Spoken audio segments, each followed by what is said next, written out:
안녕하십니까. 지역인재 전형과 지역균형 전형에 대한 차이점과 기준을 확인해 보고자 오늘 강의 준비를 했습니다. 대진고등학교 교사 안성환입니다.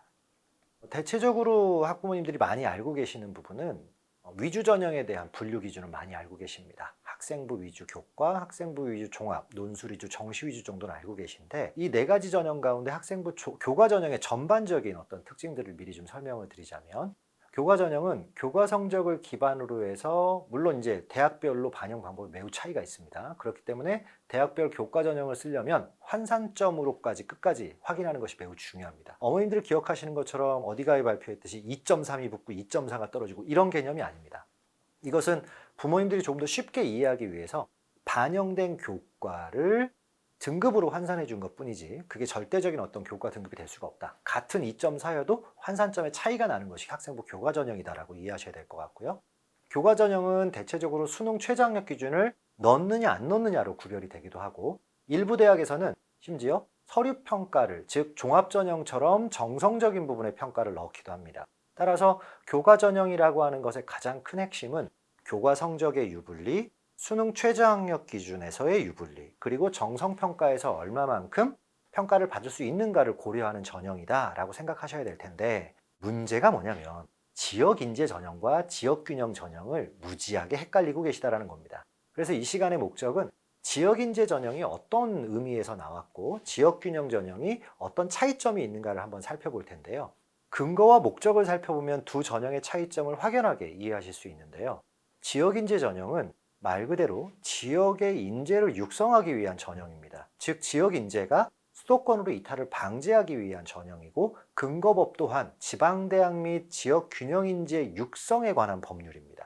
하지만 지역균형은 지역에서의 골고루 된, 즉 균형 밸런스를 유지하기 위한 그런 전형이고 고등교육법에 명시가 되어 있는데요. 해당되는 이런 전형의 차이는 지역인재 전형 같은 경우에 자격기준 자체가 해당되는 지역에 위치한 대학이면서 선발하는 대학의 권역의 소재지를 준 고등학교 졸업자에 해당이 됩니다. 하지만 지역균형 전형 같은 경우에는 해당되는 고등학교에 상관없이, 해당되는 고등학교라면 서울 지역 학생들이겠죠. 그러니까 그것과 상관없이 학교의 추천을 받은 전형이라고 이해하시면 됩니다. 그럼 추천을 받을 때는 무제한으로 받을 수 있냐? 아닙니다. 대학마다 추천 인원에 대한 제한폭이 매우 다릅니다. 그래서 주요 대학, 즉 가까운 대학이 아니라 가고 싶은 대학권에 있는 학교장 추천 전형 같은 경우에는 대체로 전교 한 20에서 30등권까지가 그 추천권을 받을 수 있는 권한이 있다라고 이해하시면 조금 더 편할 것 같습니다. 그런데 한 가지 지역인재 전형에서 다시 돌아와서 선발 비율에 있어서 특이점은 의과대학과 한의과대학과 치과대학, 약학대학이 신입생의 40%를 의무 선발하고 강원과 제주권만 그 인원을 고려해서 20%만 의무 선발하기로 했다는 점인데, 의무 선발이라는 건 뭐냐면 전체 정원 대비 40%가 지역 학생들로 이루어져야 된다는 점입니다. 그럼 그 이야기는 수도권에 있는 학생들에게는 조금 더 그 자리가 줄어든 부분들을 얘기하는 것이고, 반대로 지역에 있는 학생들한테는 해당되는 지역대학에 지역인재 전형으로 지원할 수 있는 그 기회가 더 문호가 넓어졌다라고 이해하시면 좋을 것 같습니다. 반면에 한의학과 같은 경우엔 수도권과 비수도권으로 나누었는데요. 비수도권을 통째로 묶어서 이 모든 권역이 40%를 의무적으로 선발하도록 되어 있고, 간호대학 같은 경우 신입생의 30%를 선발하되 강원과 제주 지역은 그 절반인 15%를 선발하도록 되어 있습니다. 그리고 지역인재 전형을 갈 수 있는 그 위치한 대학이라고 하는 것은 권역을 묶은 건데요.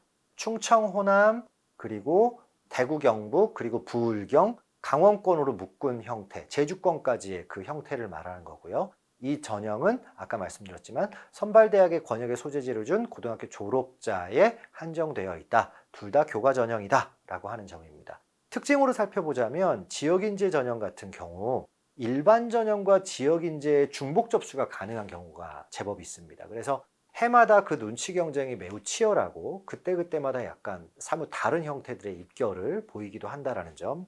그러니까 특정 교과가 된다고 해서 꼭 그 년도에 합격할 수 있는 상황이 생기는 것은 아니다. 모든 전형이 마찬가지겠지만 지역균형 전형, 즉 학교장 추천 전형으로 불리는 이 전형 같은 경우엔 최저학력 기준의 영향력이 매우 큰 전형이다라고 이해하시면 좋을 것 같습니다.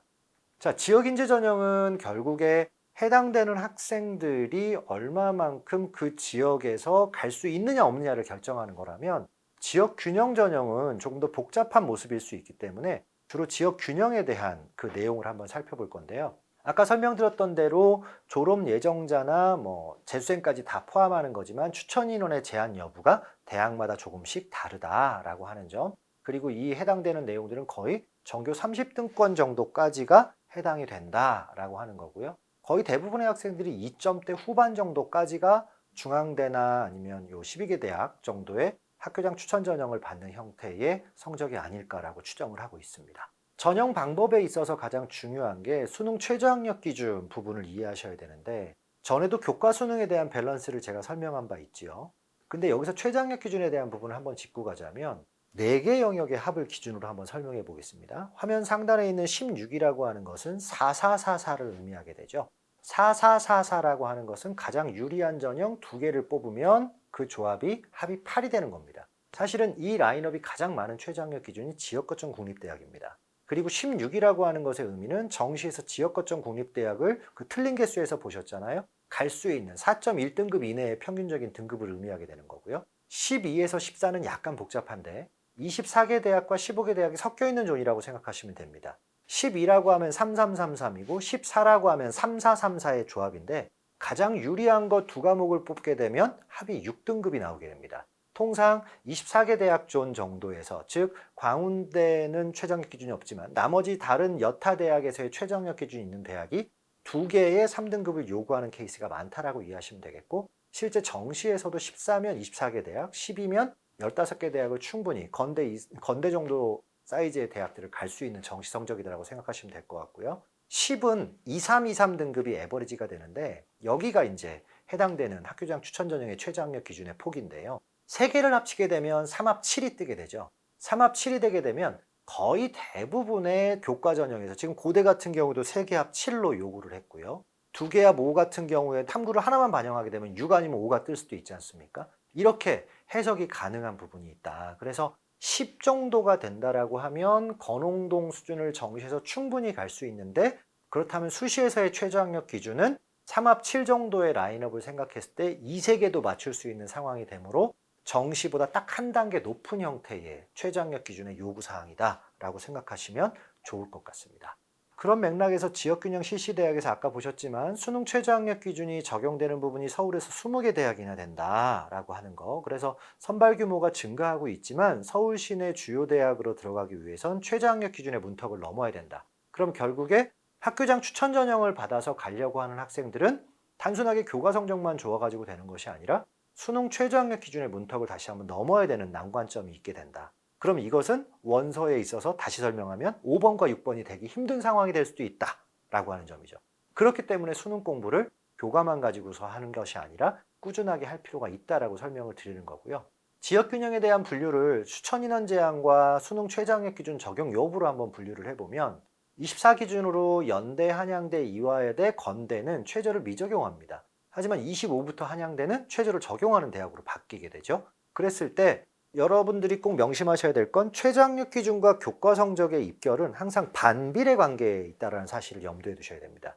최저학력 기준이 높을수록 교과 성적은 떨어질 수 있고요. 교과 성적이 높을수록 최저학력 기준은 없거나 아니면 아주 누구나 다 채울 수 있는 수준으로 내는 경우들이 많더라. 이런 것들을 입결과 같이 보셔야지 어느 대학이 몇 점이 합격했다 이것만 살펴보시면 안 된다라는 점입니다. 그래서 교과 전형을 보더라도 이 사분위표에 맞춰서 교과의 특성을 좀 살펴보시면 좋을 것 같고요. 지역 균형 전형의 분류 방법에서 전형 방법에 의한 형태인데, 서류 평가를 하는 학교들이 대체적으로 건대, 경희대, 고대, 동대, 성균관대의 수준입니다. 그랬을 때 이런 부분들 서류 평가는 결국 종합 전형을 같이 준비해야 되는 거기 때문에 교과 전형의 짝꿍은 종합 전형이다. 근데 학추에서 교과를 받으려면 수능 최저를 걸어야 한다. 그래야 안정적으로 5, 6번의 원서를 쓰고 종합 전형을 더 자리매김할 수 있다라고 하는 그 기본적인 루틴이 계속해서 27 정도의 대입까지는 유지될 확률이 높으니까 이런 부분들을 염두에 두시면 좋겠고, 서울대학교 지역균형은 학생부 종합 전형이지 교과 전형이 아니라는 점 한 번 더 확인하시고 가시면 좋을 것 같습니다. 정성평가 방법에 대한 건데요. 서류평가로서 확인하는 경우가 많은데 전체적으로 종합전형의 방식을 따른다라는 걸로 확인하시면 될 것 같습니다. 직윤이 아닌 학생부 교과전형에 대한 기타 다른 수도권에 있는 대학들의 그 운영 형태인데 이 부분은 뭐 추천이 있느냐 없느냐의 차이만 있기 때문에 이런 대학들은 학생부 우수자 전형이라고 하는 것으로 혹은 교과 성적 우수자라고 하는 것으로 교과 전형으로 운영을 하는구나 라고 보시면 좋을 것 같고 지역균형 전형과 지역인재 전형의 다른 점이 확실하게 어떤 것인지 이해하는 시간이 되길 바라고 마지막으로 대비 전략을 보자면 첫 번째 학생부 교과 성적을 기반으로 충실한 학교 생활을 하는 건 당연한 거죠. 하지만 교과 성적이 다다라는 생각에 전형 몰빵은 매우 위험할 수 있다는 점을 계속 설명마다 말씀드렸고요. 두 번째, 희망대학의 수능 최저학력 기준 확인 및 수능을 준비하셔야 된다. 현실적인 최저 기준 충족 계산하는 방법, 학력평가 시간을 통해서 제가 설명드린 바가 있습니다. 세 번째, 대학 전형 방법 및 입학 결과에 확인해서 목표 대학을 설정하라. 유구대, 육약대의 경계선에 있는 지원 전략들. 결국 종합전형을 낄 수밖에 없는 상황에서 어떤 식으로 혹은 교과 전형을 쓴다라고 해도 어떤 식으로 대비를 할지 조금 더 현실적인 부분을 고민해 봤으면 좋겠다라는 거 마찬가지로 학력평가 시간에 얘기를 했습니다. 네 번째입니다. 서류 면접평가 대학은 학생부 종합전형과 함께 준비한다. 아까 말씀드렸듯이 교과하고 종합은 짝꿍 전형입니다. 짝꿍 전형인데 원서의 비율이 본인의 성적의 교과 수능 밸런스에 따라서 유불리가 정해질 수 있는 부분이기 때문에 원서 빌드업에 있어서 단순하게 교과 성적만으로 교과 전형을 쓸 수 있다라고 하는 것은 옛날 시대의 이야기다 라고 설명을 드리면서 오늘 강의를 마치도록 하겠습니다. 감사합니다.